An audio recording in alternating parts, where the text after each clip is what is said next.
नरेंद्र मोदी जो है वो उत्तराखंड के दौरे पर है। मुखवा मंदिर में जाकर उन्होंने मां गंगा की पूजा आराधना की, पूजा अर्चना की और बाइक रैली को हरी झंडी दिखाई। तो हर्षिल में पीएम मोदी ने बाकायदा जनसभा को संबोधित किया और कहा कि उत्तराखंड प्रगति की ओर बढ़ रहा है।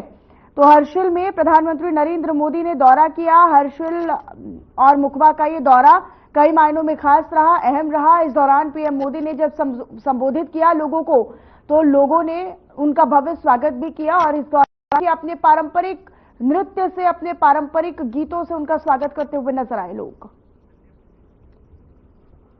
संजय पुंडेर मेरे सहयोगी मेरे साथ जुड़े हुए हैं अधिक जानकारी के साथ। इसी पर संजय, हम तस्वीरें भी अपने दर्शकों को लगातार दिखा रहे हैं कि प्रधानमंत्री नरेंद्र मोदी का ये दौरा इसलिए भी खास हो जाता है क्योंकि जब भी पीएम यहां पर जाते हैं तो लोग अपनी परंपरा को ध्यान में रखते हुए उनका स्वागत करते हैं।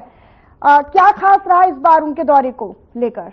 निश्चित तौर पर आज का दिन कई मायनों में खास हो जाता है क्योंकि आज देश के प्रधानमंत्री नरेंद्र मोदी उत्तराखंड दौरे पर है, जहां शीतकालीन यानी जो मां गंगा का निवास है शीतकालीन मुखवा, वहां पहुंचे और वहां उन्होंने पूजा अर्चना की। इससे पहले जिस तरह हमने देखा है कि जब जब भी देश के प्रधानमंत्री उत्तराखंड पहुंचे हैं, उन्होंने उत्तराखंड वासियों को एक बड़ी सौगात दी। यही वजह है कि लोग देश के प्रधानमंत्री नरेंद्र मोदी के आने का बेसब्री से इंतजार करते हैं और जिस तरह यहाँ पे एक कार्यक्रम भी हुआ है और जनसभा को संबोधित भी किया है, साथ ही साथ एक विशाल जो साइकिल रैली थी उसको भी कहीं ना कहीं हरी झंडी दिखाई है।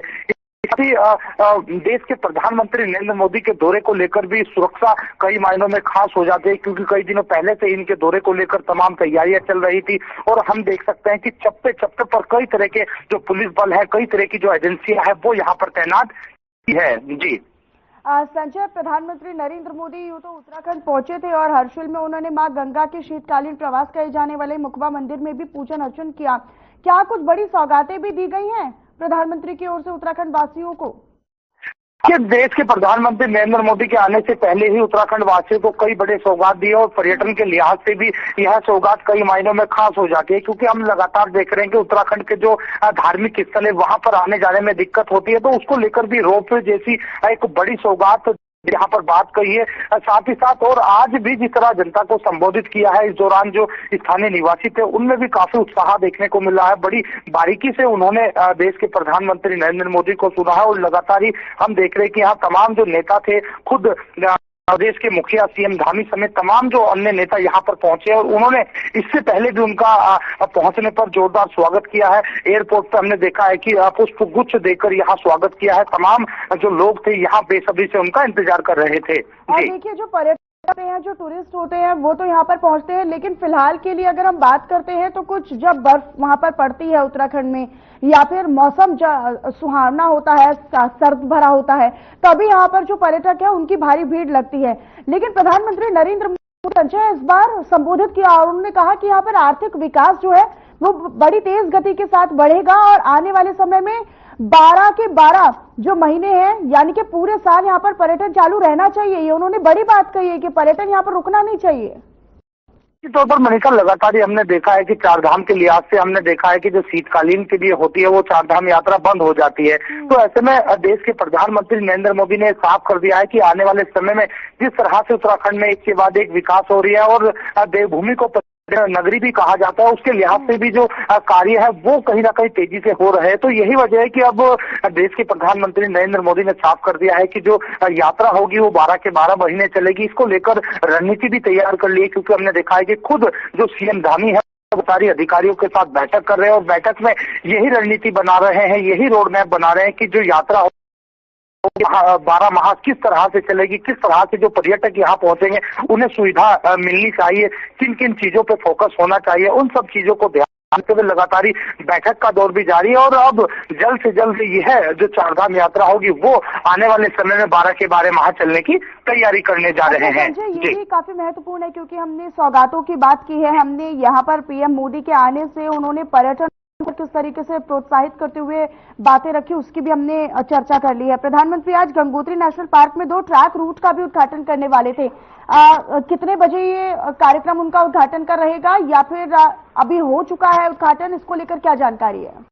देखिए, उनका अगर मिनट टू मिनट की कार्यक्रम की बात की जाए तो सुबह से ही उनके एक के बाद एक कार्यक्रम लगातार हो रहे हैं। और अब से कुछ ही देर में अगर बात की जाए तो उनका एक कार्यक्रम है जो उद्घाटन की आप बात कर रहे हैं, इसको लेकर भी यहाँ पर तैयारियां पूरी हो गई है। साथ ही साथ जिस तरह हमने देखा है कि जो दौरा है, उनका दौरा कई मायनों में खास है, क्योंकि लगातार ही जो उत्तराखंड वासी होते हैं वो इन्हीं सब बातों को ध्यान रखते हैं कि जिस तरह से देश के प्रधानमंत्री नरेंद्र मोदी वायदे करते हैं और उत्तराखंड के विकास को लेकर भी लगातार काम कर रहे हैं, तो ऐसे में कहीं ना कहीं उनकी यहाँ वाहवाह भी हो रही है। साथ ही साथ सीएम धामी की अगर बात की जाए तो उनके भी कामकाज को लेकर यहाँ जनता में काफी उत्साह देखने को मिल रहा है। अच्छा संजय, क्योंकि प्रधानमंत्री जब यहाँ पर पहुंचे थे तो उन्होंने MI-17 हेलीकॉप्टर का इस्तेमाल किया यहाँ पर आने को लेकर।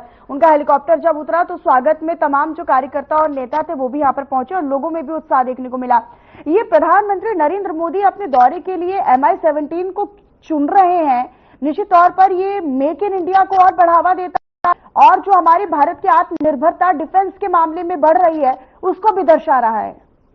देखिए, अगर इस पूरे प्रकरण की अगर बात की जाए तो हम लगातार ही देख रहे हैं कि आत्मनिर्भर भारत, और हमने देखा है कि जिस तरह से मन की बात कार्यक्रम होते हैं तो उसमें देश के नाम सिर्फ यही संदेश देश के प्रधानमंत्री का होता है कि आत्मनिर्भर भारत कैसे होता है। और जिस तरह से हेलीकॉप्टर का आपने जिक्र किया है, हमने देखा है कि जब उनका हेलीकॉप्टर आता है तो कहीं ना कहीं एक जो आत्मनिर्भर भारत को बनाने का एक संदेश है वो उसके माध्यम से आता है। और जिस तरह यहाँ पहुंचते हैं तो उसके बाद ही लोग उन्हें देख के, उन्हें सुन के कहीं ना कहीं उनकी बातों को ध्यान से सुनते हैं और फिर उन पर कार्य करते हैं।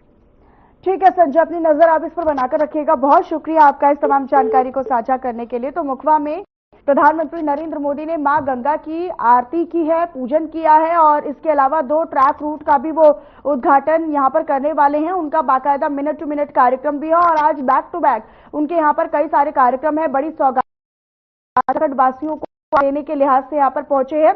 लेकिन ये आप उस दौरान की तस्वीरें देख रहे हैं जो इस वक्त आपको दिखा रहे हैं। जब प्रधानमंत्री यहाँ पर पहुंचे थे तो अपने उस उत्तराखंडी यानी पहाड़ी वेशभूषा में वो यहाँ पर पहुंचे हैं। आपको टोपी नजर आ रही होगी, उनके गले में आपको वो पटका नजर आ रहा होगा और टोपी पर वो डिजाइन आपको नजर आ रहा होगा और हाथ जोड़कर लोगों का अभिवादन स्वीकार करते हुए, उनका स्वागत स्वीकार करते हुए नजर आ रहे हैं।